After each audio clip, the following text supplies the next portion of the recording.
The most important theorem of this chapter, जो कि इस बार हर हाल में आपसे 2025 के बोर्ड्स में पूछी जाएगी। 3 नंबर में आएगी, 3 नंबर अपने पूरे पक्के कर लो अभी के अभी, ठीक है। अब उसने कहा है prove that root 2 is irrational. Rational की एक डेफिनेशन होती है, वो डेफिनेशन ये होती है कि कोई भी रैशनल नंबर होगा तो वो p अपॉन q की फॉर्म में लिखा जाएगा, where q not equal to 0, p and q are coprime, ठीक है। इसकी एक पर्टिकुलर डेफिनेशन हो गई, p and q are coprime. p और q की फॉर्म में, p अपॉन q की फॉर्म में जो भी नंबर लिखा जाएगा उसे हम क्या कहेंगे बच्चों, रैशनल नंबर। ये रैशनल की सच डेफिनेशन हमारे पास ऐसी कोई है नहीं। उस कंडीशन में अगर हम किसी भी नंबर को, जैसे रूट 2 इज इरेशनल प्रूव करना है, अगर रूट 2 को रैशनल मान लें, क्योंकि रैशनल की डेफिनेशन हमारे पास है, उसको हम फिर गलत प्रूव कर दे कि ये बात जो हमने मानी है ये तो गलत है, तो अब अगर हमने उसको रैशनल माना और उस बात को हमने गलत प्रूव कर दिया, तो उसका मतलब क्या हुआ कि वो रैशनल अगर नहीं है तो वो ऑटोमेटिकली इरेशनल हो जाएगा। तो इसका मतलब इसको कॉन्ट्रेरी पॉइंट पे लेके चलते हैं। मतलब उसने कहा कि इसको प्रूव करो कि इरेशनल है, तो इसको लेट करना पड़ेगा कि ये रैशनल है। Let root 2 is rational. तो सबसे पहला पॉइंट इसका आपका कॉन्ट्रेरी पॉइंट होगा, मतलब आपने उसने जो कहा है उसका अपोजिट आपको कंसीडर करके चलना है और उस बात को गलत साबित कर देना कि जो हमने माना था वो गलत है, तो अब ये रैशनल नहीं हो सकता क्योंकि हमने जो माना वो तो गलत हो गया, तो ये इरेशनल हो जाएगा। ये डेफिनेशन की प्रॉब्लम की वजह से हम ऐसे प्रूव करते हैं। अब इसकी स्टार्टिंग कैसे करते हैं, हमने माना कि रूट 2 रैशनल है। अब कोई भी नंबर अगर रैशनल होगा तो वो a अपॉन b की फॉर्म में होगा। अब यहां इंप्लाइज का साइन लगा लेना कि let root 2 is rational implies, मतलब आगे कोई फिर थ्योरी नहीं लिखनी पड़ेगी। इसका मतलब है कि रूट 2 अगर रैशनल है तो वो ये कहेगा कि वो a अपॉन b के इक्वल होगा ही होगा, ठीक है। अब यहां ब्रैकेट में लिखना a and b are coprime. अब को-प्राइम बच्चों वो होते हैं जिनके आपस में कोई भी कॉमन फैक्टर नहीं होता। मतलब अगर कोई नंबर a को डिवाइड कर रहा है तो वही सेम नंबर b को डिवाइड नहीं कर सकता। इनका जो HCF है वो 1 होता है। It means they do not have any common factor. अब हमें यही गलत साबित करना है। अब हमें ये दिखाना है कि भाई जो इन दोनों का कुछ ना कुछ एक कॉमन फैक्टर हम लेके आ जाएंगे, और इसका मतलब क्या है कि वो कॉमन फैक्टर नहीं होना चाहिए दोनों का, तो बस वहीं वो क्या हो जाएगा, कॉन्ट्राडिक्शन हो जाएगा और हम कह देंगे कि जो हमने बात मानी है वो गलत थी, तो इसलिए हम इसे कह सकते हैं कि ये इररेशनल है, ठीक है। अब इसका प्रोसेस आगे कैसे चलाएंगे, root 2 equals to a upon b आ गया, स्क्वायरिंग ऑन बोथ साइड्स। अब दोनों साइड पे हम स्क्वायर कर दें तो it will be 2 is equals to a square upon b square, ठीक है बच्चों। ये हो गया 2 equals to a square upon b square, cross multiply कर लूं तो b square equals to a square divided by 2।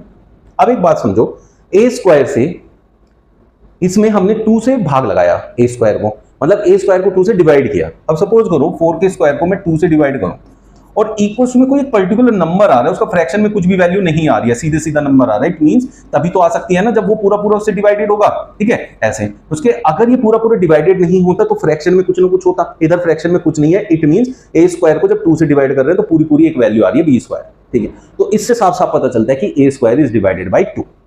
Implies का मतलब ये हमें पता चलता है a square is divided by 2, ठीक है बच्चों।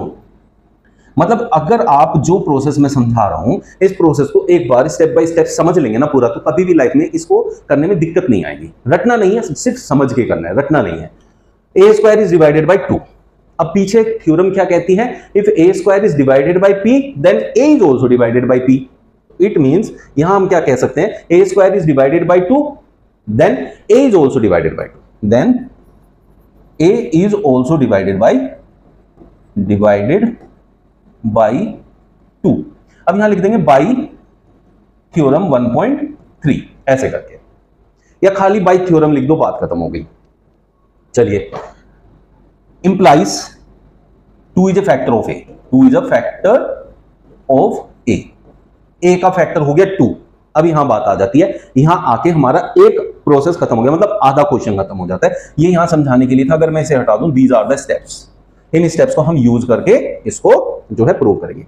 आधा क्वेश्चन खत्म हो गया, आधा क्वेश्चन उस साइड पे चलता है। लेकिन उससे पहले एक बात समझाता हूं कि अगर 2 फैक्टर है a का, सपोज करो बच्चों यहां देखो 2 इज अ फैक्टर ऑफ 4 का फैक्टर है ना 2, लेकिन 2 तो 8 का भी फैक्टर है, 2 तो 16 का भी फैक्टर है, 2 तो जो है 20 का भी फैक्टर है, ऐसे कितने सारे फैक्टर है। बट ये क्या है, 2 2 जा 4, ये क्या है 2 4 जा 8, ये क्या है 2 8 जा 16, और ये क्या है 2 5 जा 2 10 जा 20। इट मींस 2 के साथ यहां कोई भी नंबर हो सकता है, तो ये 2 के साथ मल्टीप्लाई में नंबर रहेगा। तो अगर मैं इसे कहूं 2c, मान लिया c कुछ भी हो सकता है, तो इसका मतलब ये जो a है ये 2 का फैक्टर है, 2 के मल्टीपल में रहेगा, तो इसे मैं अगर कुछ भी लेट करूंगा तो वो 2 के साथ रहेगा। तो इसलिए मैं कह सकता हूं late a equals to 2c, मतलब a जो है कोई ऐसा नंबर होगा जो 2 के मल्टीप्लाई में c टाइम्स आया होगा।